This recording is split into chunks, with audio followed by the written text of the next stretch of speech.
Sunday, March 22, 2026, saa 8:30, and nina important message ambayo I have to share it to the world, so anyone anaweza kuwa na access ya kuweza kuisikiliza.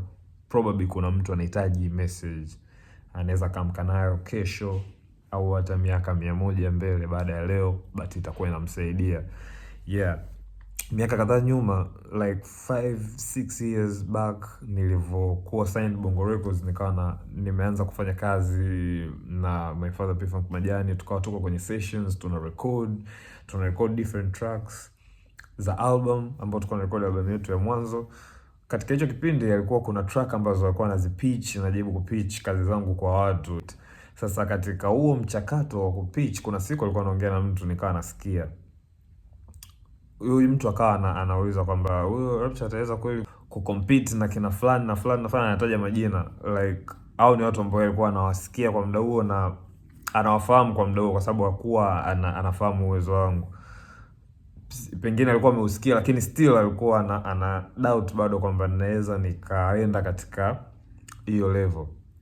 So kile kitu nilichokisikia kwangu, kuna namna kilikuwa kama fuel. Kuna namna kilikuwa kama fuel. Sijui naweza nikasema ni hasira au whatever, but kuna namna kilianza kunipush.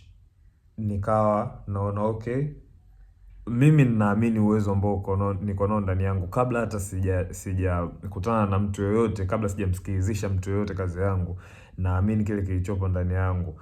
I believe kwenye ability ambayo Mungu amenipa. Ninashukuru kwa ability ambayo Mungu amenipa, so naamini katika uwezo wa kufanya kile ambacho ninachotaka kukifanya. By the way, tuliweza kukutana baada ya miaka kadhaa mbele, na nikaona namna gani ambavyo anakuwa excited na kazi ambazo ninazi-release, na naamini kuna namna aliweza kubadili mtazamo kwa namna moja au nyingine, hata kama kubadili sio kitu ambacho ninakijali, lakini all in all ni kwamba pale ambapo watu wanakuonyesha kukudoubt, yani ile moment ambayo unahisi watu wana doubt, ndio muda wa kupiga nyundo. Yani ignore noise zozote ambazo mtu anaweza akakwambia sijui nini na nini, au chochote ambacho unaweza ukakisikia.